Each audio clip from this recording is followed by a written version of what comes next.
Center of gravity. So often, it is important to know the torque produced by the weight of an external extended body. It is necessary to determine the torque caused by the weight of the ladder and the arm, as the example problem in the previous previous video. So in both cases, the weight is considered to act at a definite point for the purpose of calculating the torque. So this point is called center of gravity. The center of gravity of a rigid body is the point at which its weight can be concentrated to act when the torque due to the weight is being calculated. In short, the center of gravity is the point where the weight of a certain object or body is concentrated at that point. So when an object has a symmetrical shape and its weight is distributed uniformly, the center of gravity lies at its geometrical center. So for example, a stick with a length of L, the center of gravity for this stick lies on the middle, which is the half of the length. However, this does not mean that the center of gravity must be lie within the object itself. The center of gravity of a compact disc lies at the center of the hole in the disc. So we can locate center of gravity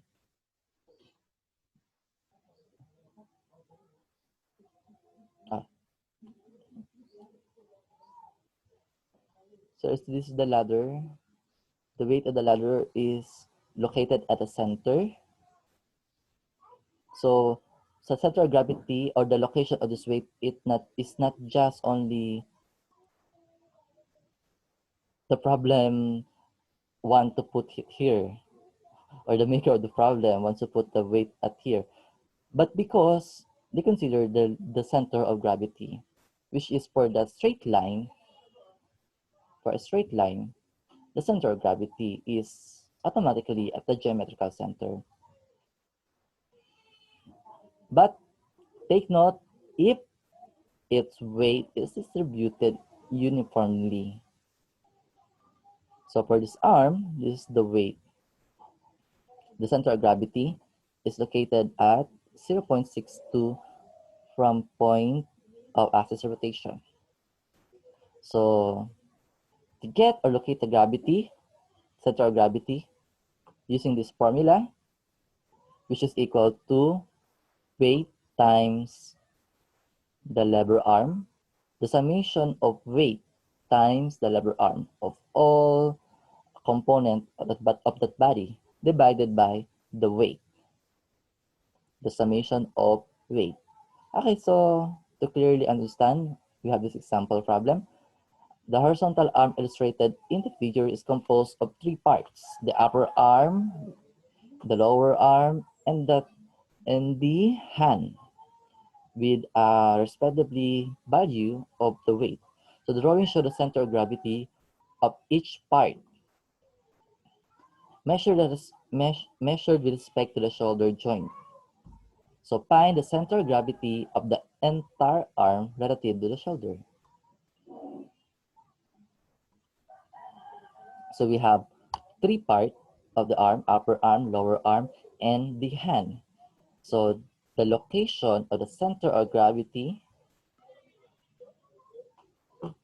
is equal to summation of weights times the lever arm divided by summation of weight, which in this case we have three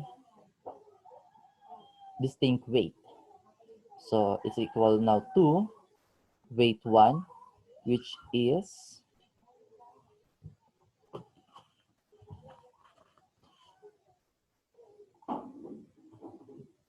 times x1 plus weight 2 plus x2, W2 times x2 plus weight W3 x3 divided by W1 plus W2 plus W3. So by substituting the value, so weight 1 now is equal to 17 Newton times 0.13 meter plus the weight of the lower arm, which is 11 Newton times the length of the lower arm, which is 0.38 meter, plus the hand with 4.2 Newton times 0.621 meter.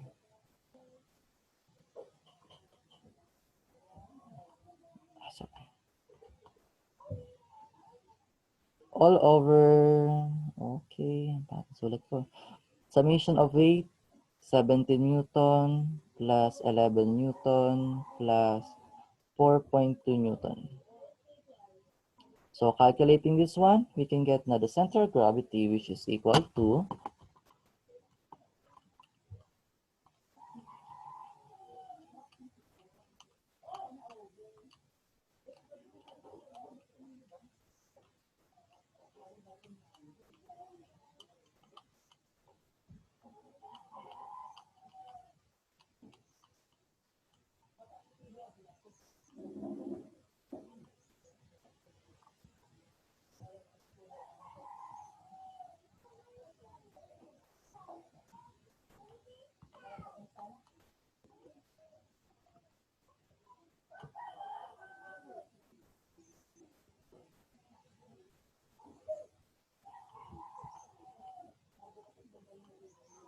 okay, so the value is 0.78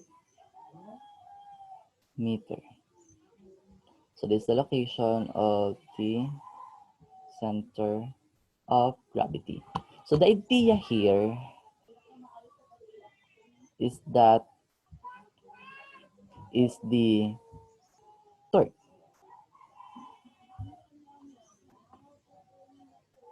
So we have this, the summation of weight times the center of gravity is equal to the summation of weight times lever arm, or X.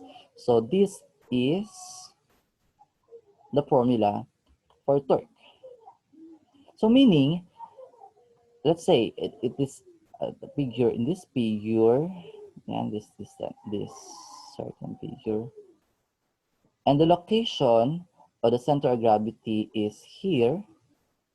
I'll write that.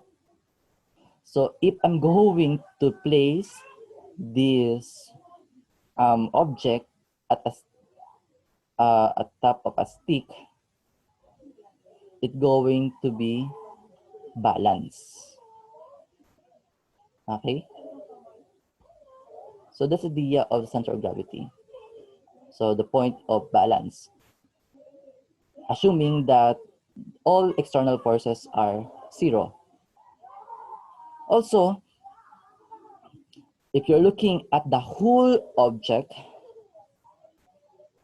okay, example this arm, the whole object, the whole weight of the object times the location of center of gravity. Let's zoom here. Consider this arm. Center of gravity, this X, CG, is equal when we divide the summation of the torque. If we're going to divide this object accordingly to its composition or its concentration of the weight.